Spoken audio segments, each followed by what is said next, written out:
Para quem vive na era do ouro da ficção científica nos cinemas, pode ser difícil imaginar um tempo onde esse gênero era rejeitado pelos grandes estúdios, como de fato ocorreu durante boa parte do século XX.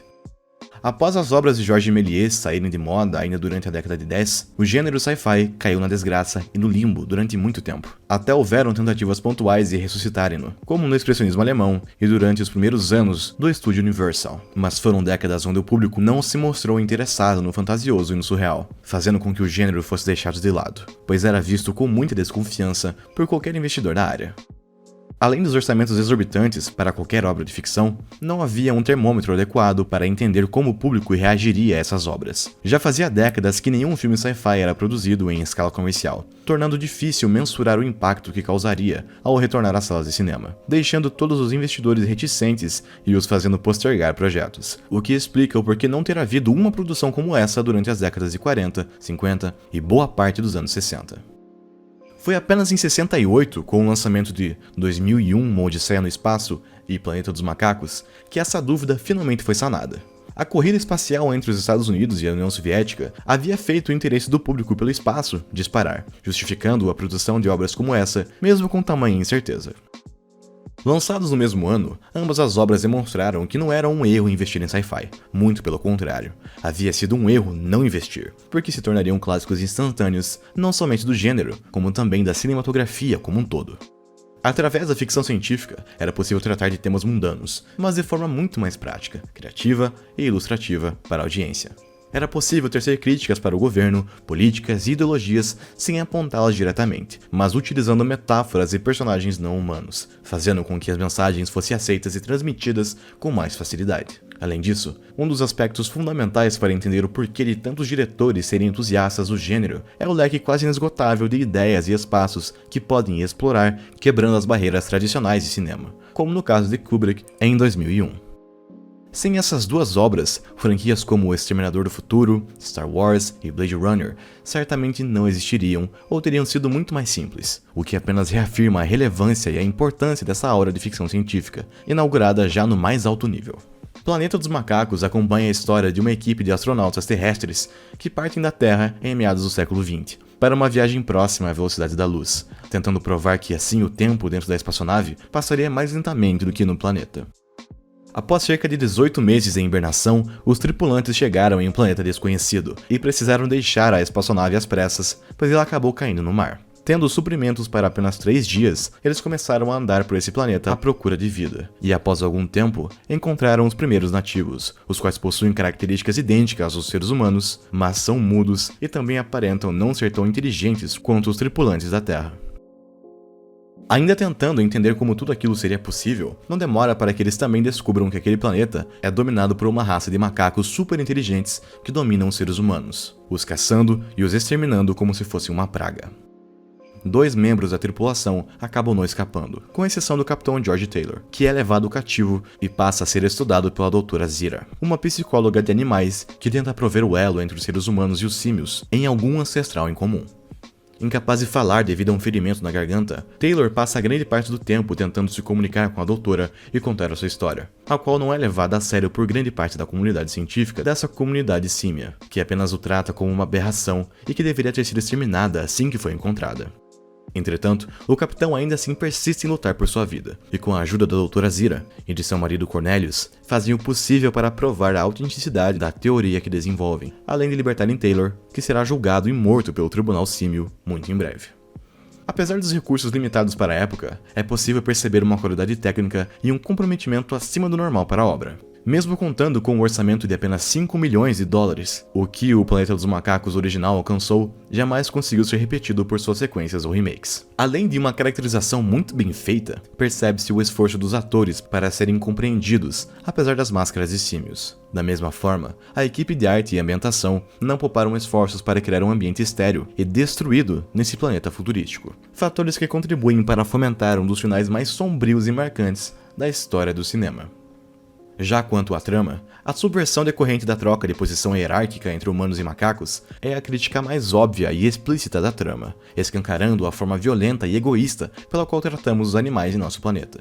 Tendo grande parte de nossos comportamentos replicados nos macacos e voltados contra nós, é possível perceber que os seres humanos também são criaturas beligerantes e que nem hesitam em fazer o mal para que os demais animais nos obedeçam e se curvem às nossas vontades. Ver os homens serem tratados de forma tão cruel e animalesca é desconfortável durante toda a trama, mas nada mais é do que um reflexo de como os homens agem no mundo real, fazendo com que Taylor, portanto, além de ser uma vítima, também seja um agente dessa agressão. George Taylor é um homem cínico, solitário e beirando o maligno. Sendo o capitão da expedição, fica bem evidente, logo em sua primeira tomada no filme, que se tratava de um homem que não tinha absolutamente nada a perder na Terra, e que de certa forma, até mesmo desprezava o planeta e seus habitantes. Dotado de grande narcisismo, como o próprio declara, suas motivações para partir na missão eram a esperança de encontrar uma raça superior de seres, pois já estava cansado dos seres humanos, que não tinham nada mais para lhe oferecer. Ao se deparar com os símios, a reação do capitão é justificadamente mista. Ele fica impressionado com a presença de outros seres inteligentes e com a aparência familiar dos animais, mas também não pode evitar ficar enjoado por ter sido colocado em uma posição de submissão e inferioridade para com aqueles animais, os quais eram substancialmente mais desenvolvidos do que os macacos que havia conhecido no passado, mas ainda não se encontravam no mesmo patamar dos seres humanos, segundo seu próprio julgamento. A sociedade símia mostrada na trama, embora não represente um paralelo direto com nenhum ponto da história humana, pode ser facilmente comparada com os tempos onde a Igreja Católica ainda dominava o Estado e a ciência no continente europeu. Em um tom muito crítico ao dogmatismo e ao cerceamento da ciência por conta da religião, vemos que os símios vivem sob um regime de controle e dominação da fé vigente, que concentra o ministro da ciência e o líder religioso na mesma figura do Dr. Zaius, que já de forma esperada nega qualquer tipo de avanço científico e negação de textos sagrados, os quais lhe conferem poder. A aparição de Taylor, em um primeiro momento, é tida como uma aberração que deveria ter sido criada pela Dra. Zira, simplesmente porque aceitar uma desvirtuação das habilidades médicas da personagem era mais fácil do que admitir que poderia haver um outro espécime tão capaz quanto os símios, além de embasar a teoria da evolução que vinha sendo formulada por Cornelius, uma espécie de Darwin desse mundo. A negação da ciência e o fato da fé estar atrasando o progresso tecnológico e científico são pontos em que a trama é bem certeira e direta em criticar, mostrando que se não fosse pelas ações interventoras de Zaius, os símios já poderiam ter uma ciência muito mais bem desenvolvida.